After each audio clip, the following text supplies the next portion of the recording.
If you're a parent of a mediocre child or an average child, listen to this story.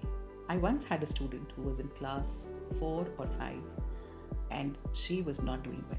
Parents had put her in my English classes. I always would think that she is a very intelligent student. She was participating. But one day the parents came and told me that the school is just not happy with her. She's not getting good grades and they plan to remove the child from the school. And the child was supposed to take remedial classes. The child was not very happy and slowly I could see her sink. I sat with the parents and discussed what could be our next step. I suggested that the child should be moved to another school and luckily the parents agreed. They got her admitted into a CBSE school and now we thought she was doing good. It was comfortable for her and she started going to this new school. After a couple of months, the same thing happened. The child was not participating in the class. She was not getting good marks and slowly she had started becoming silent and was not ready to interact with anybody. I could see the difference in my class too. So after a couple of months, the same thing repeated in this school. The school authorities were not very happy with the way the child was responding and wanted her to be shifted to a special needs class, which I felt was not right because she was an absolutely normal child.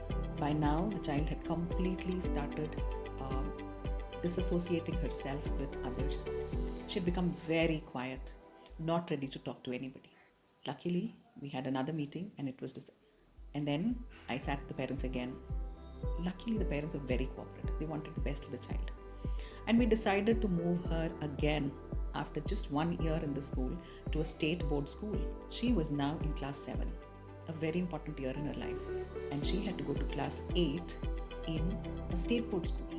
Well, it was not easy for all of us. So the parents had requested if I could take tuitions for her. I'm not the tuition kinds, but for this child, I agreed. So we had 1 year with us and we started working from day one. What I realized was the child was very happy with me. She would open up slowly and to my shock, I would say, I saw that the child was not able to read everything that was given, was not able to understand. Whenever a topic is taught to her orally, she was able to grasp it, but she was not able to reproduce it back on paper and give answers. So I taught her how to learn, how to read and all. It took us almost 7 to 8 months to make her start doing her own work. And the previous schools, she would get single digit mark. Now it was testing time for us. The final exams were coming. She had not scored very good in half yearly. And the pressures were mounting, but we did not pressurize the child. Though we all felt it, but we did not pressurize the child.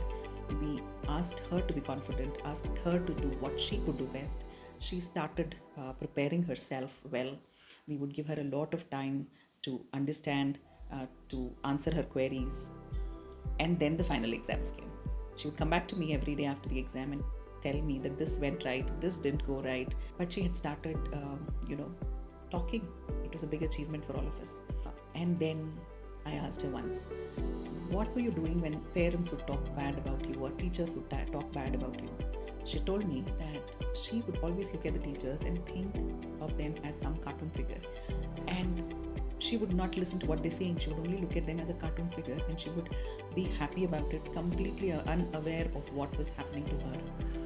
And that's how she started getting into a shell. She did not look at the reality because she was not being motivated and no teacher liked her. So the exams got over and the results came. To our surprise, she had got 55%. That was a day when I really felt very happy for her because from a single digit mark to 55% is a big jump.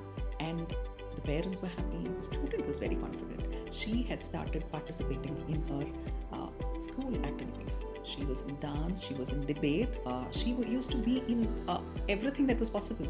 She had started liking school. And this made us think, what is it that we have done differently? The only thing we did differently was giving her time to understand, to be what she wants to be.